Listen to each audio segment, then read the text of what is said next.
Meghan Markle fans are currently trying to weasel their way into this Blake Lively production drama to try to legitimize the Meghan Markle victimhood. We gotta discuss.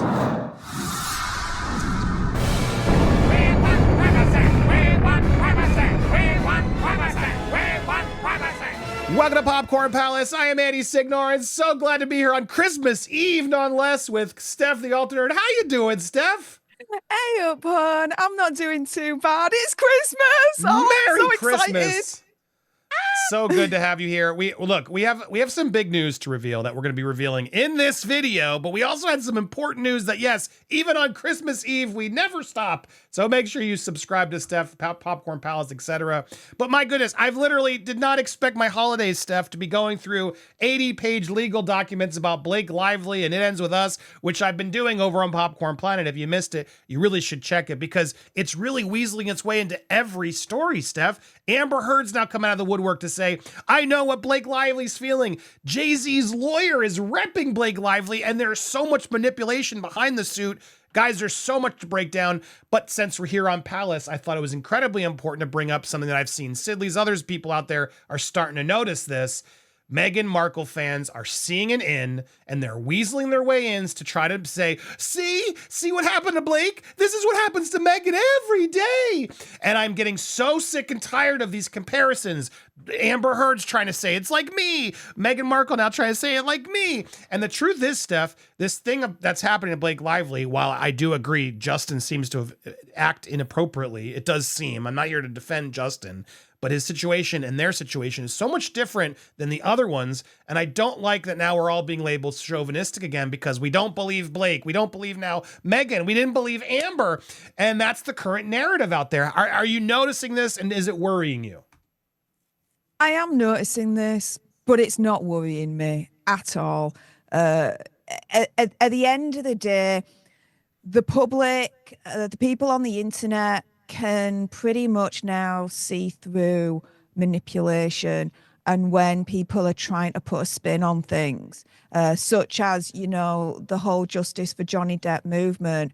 We saw the mainstream media come out in force to promote and protect Amber Heard and be like, she's a victim, this, that, and the other. You only got the truth when you went on the internet. And you went on to, channels like Popcorn Planet, where we were one of the channels at the forefront of that movement, providing you with the actual truth of the matter. And so when you look at the whole Blake Lively situation with this particular director, Baldoni, again, the truth will come out in the end. This is all early days at the moment, but it is quite sickening that the Sussex squad are trying to find a way in and being like, look at what's happened with Blake Lively. It's exactly the same thing that's happened with Meghan Markle. No, it's not. It's not. We have seen Meghan Markle literally do things and say things, right, that are open to criticism. That's not a smear campaign. It's literally in reaction to what she says and what she's done. But, they're trying to square the circle. They're trying to rearrange reality and gaslight all of us as per their usual MO. And just like what the mainstream media tried to do with Amber Heard, it's not going to work. Really not going to work. Try hard, guys. Well, two-prong. One, Blake Lively is being way more manipulative than her fans want to admit. She is, and she's doing the same tactics that she's alleging Baldoni did. So why do two wrongs suddenly make a right? I have a lot of questions about the timing, and I've broken it down a lot in Planet. So if you want to hear my sort of coverage on that, you can. But so I do want to I agree. We need to hear more of Baldoni's side. At the same time, I've read the 80-page document, and his own publicists kind of condemned him in some of his behavior. Now, again, I don't know if it's criminal, if it was worth the lawsuit and everything else, but I do think Baldoni's going to have some of his own issues to face and accountability to take. But so does Blake, because we weren't reacting to Justin's smear campaign. We were reacting to Blake Lively's actions, just like we were reacting to Meghan Markle's actions or Amber Heard's actions. There's no reason for this weird comparison and making it about gender. And it frustrates me because Blake Lively is so powerful, Steph. So powerful with her husband and her best friend, Taylor Swift. and she's rallying, moving her power around to get her agency to fire him, to get SAG to now do this and that. And she's going out there like, are you supporting me or not? And there's definitely an era of that where she's trying to make it clear, you better support me or you don't support women. I'm getting that vibe. And it's like, whoa, Blake, you may have been mistreated on set. I'm not going to deny that. And Justin needs to have his comeuppance if that happened. But you don't get to try and say that we were smearing you and manipulated into believing that you were a mean girl. You are a mean girl. Your own behavior proved it. And you need to sort of own that and accept it and take the accountability of it. And that's why this whole thing's frustrating. And it does worry me, Steph, because I don't know why, because these ads pop up. But now, like, look, Christina Ricci's now defending Amber Heard because of this Blake Lively drama. And I like Christina Ricci. I think she's just being ignorant because a lot of people are going to do this. They're going to read this narrative of misogyny, and that's why we don't like them. And Hollywood is going to start tipping back a little bit more to that side. And I do think it's troubling. We know the truth, of course, but Meghan Markle is absolutely going to ride this train hard. And when her Netflix show fails, she's going to blame us, Steph, and the misogyny and all the bullying online as to why. And it's going to give her a little bit more of a string, if you will, to continue to hang herself is what I think is going to ultimately happen. So I'm a little bit more slightly worried than you. But at the end of the day, thankfully, channels like us exist to keep things honest, right? So we can keep exposing this. But do you suspect she's going to lean into this harder? If Megsy wants to lean into this harder, please do. Oh my goodness, that's more content for our channels. Please do. When her Netflix show fails and she wants to blame it on us, please, Megsy, blame it on us, because then I've got videos for weeks to be able to discuss that and provide my commentary. Like, seriously. And that, again, is not misogyny. That, again, is not a smear campaign. That is me responding to Megsy's actions and words. It is as simple as that.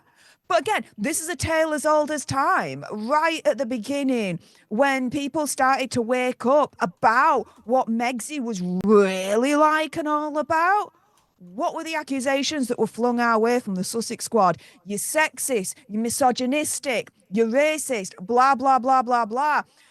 Those insults are designed to essentially do two things: to make you in fear and to silence you, so that you're so fearful to not be called those names that you're then silent about it and you never talk about it ever again. Well, I've been called misogynistic, racist, and all that BS so many times. It's very, very hard to silence this Yorkshire gob, and I'm still carrying on, so...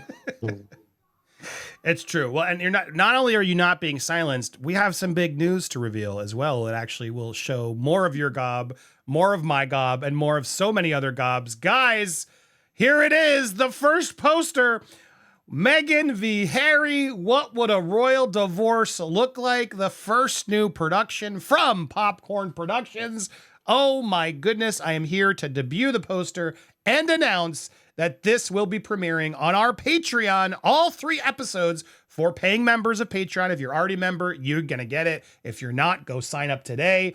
On December 30th at noon, episode 1 will drop at 12:30. Episode 2 will drop at 1 p.m. Episode 3 will drop. You're going to get a 1, 2, 3 punch and see the entire Meghan v. Harry docuseries. Steph, I am so proud of this. We'll be dropping more information, the trailer, etc., on the 30th to really get you guys excited and see what more is about. And Steph's going to come back and talk about the experience because you were there through some of this and you know how crazy and wild this whole thing was.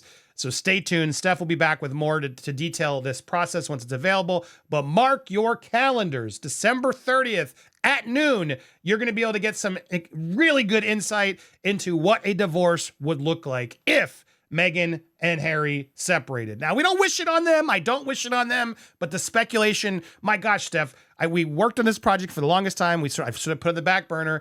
And then literally, Harry goes and talks about it. I'm like, I guess I got to put this project out as quick as possible because I'd been working behind the scenes on this for a while and the timing couldn't be more right. I don't wish this on anybody, but they've brought this into fruition. In my opinion, they've made this such a news story that it's undeniable now at this point. And we're going to theorize and bring in experts. So many good experts. Christopher Melcher, black belt barrister himself, Lady C, Angela Levin. The list goes on and on. Steph the Altar Nerd is in this. You guys, according to Taz, oh my gosh, guys, so many amazing people are going to be in this and are going to give you such amazing insight, speculative insight that you really haven't seen anywhere yet, like thankfully we put together. So I'm very excited to present to you. Mark your calendars for December 30th. Get excited. It'll be on our Patreon. So you can go to Patreon. We'll have more information on the 30th to sort of explain it, but get ready. You might see some countdowns on Patreon soon to get you ready. So head on over to patreon.com/popcornplanet. I'll put the link in the description. Sign up today. Stay tuned. You'll get alerts coming closer to the date. And on the 30th, we'll give you a full-on announcement trailer, etc., to really get you pumped up. But Steph, how excited are you? I am so excited. And I have just one comment to make before, we do the next video discussing it further, which is this. Netflix, Amazon Prime, give us a call. Just give us a call. It's that good, guys. It's that good. It's that good. Oh, yeah. And we haven't actually shared it with these streamers. We're sharing it with you first, our Patreon members and our supporters, because you guys helped me rally up the funds to be able to do it. It felt only fair to give you this first sort of pilot, if you will. And I hope we can do many more. In fact, we already have a second Meghan and Harry doc in the works, in post, which Steph is also a big part of. You guys aren't going to want to miss it. It's actually, it's interesting. If Meghan really comes back around with this smear campaign, the second documentary is going to even be more relevant then. So I'm with you, Steph. Please bring it on.